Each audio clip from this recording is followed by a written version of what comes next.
हाय, श्री स्वामी समर्थ सर्वांना. आज ना मसाले भात बनवते, कॉर्न मसाला भात किंवा मक्याचा मसाले भात.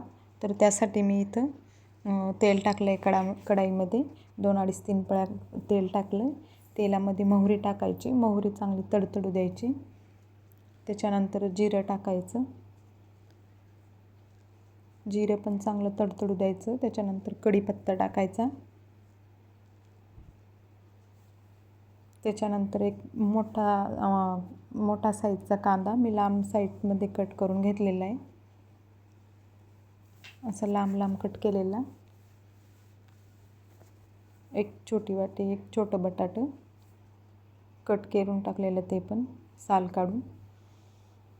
आणि लसूण असाच मी अर्धवट सोललेला, चांगला लागतो आहे तसा, तो पण फ्राय करून घ्यायचा आपल्याला तेलामध्ये. आणि एक छोटी वाटी मक्याचे दाणे, हे सर्व व्यवस्थित तेलामध्ये फ्राय करून घ्यायचं, शिजवून घ्यायचं व्यवस्थित. मक्याचे दाणे, बटाटं, कांदा, एक छोटा टोमॅटो टाकला आहे कट करून. हे बघा, हलकंसं मक्याचा कलर चेंज व्हायला लागला आहे दाण्यांचा. थोडंसं मीठ टाकायचं, मिठानं थोडं पटकन शिजते, मऊ पडतं आहे. किती छान कलर आला आहे बघा, किती छान दिसू लागलं. याच्यामध्ये अजून शिमला मिरची असती तर खूप छान अजून दिसलं असतं आणि टेस्ट पण खूप छान आली असती. माझ्याकडं नव्हती, तुमच्याकडं असेल तर तुम्ही याच्यात शिमला मिरची पण टाकू शकता. माझ्याकडं ही होती तर मी ही ढोबळी मिरची टाकलेली आहे.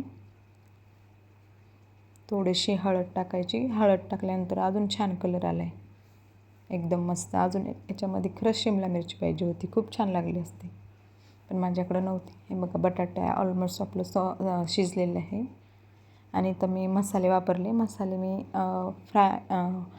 फ्राय राईस मसाला, कांदा लसूण मसाला आणि लाल तिखट वापरले. हे सगळं व्यवस्थित असं मिक्स करून घ्यायचं, 2 मिनटं परतून घ्यायचं.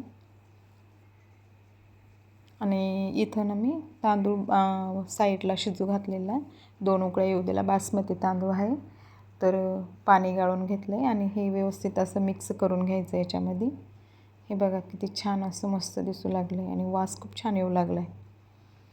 खूप सारी कोथिंबीर टाकायची, खूप छान लागतो असा मक्याचा भात. नक्की ट्राय करून बघा तुम्ही. हे बघा, किती छान वास येऊ लागला आहे.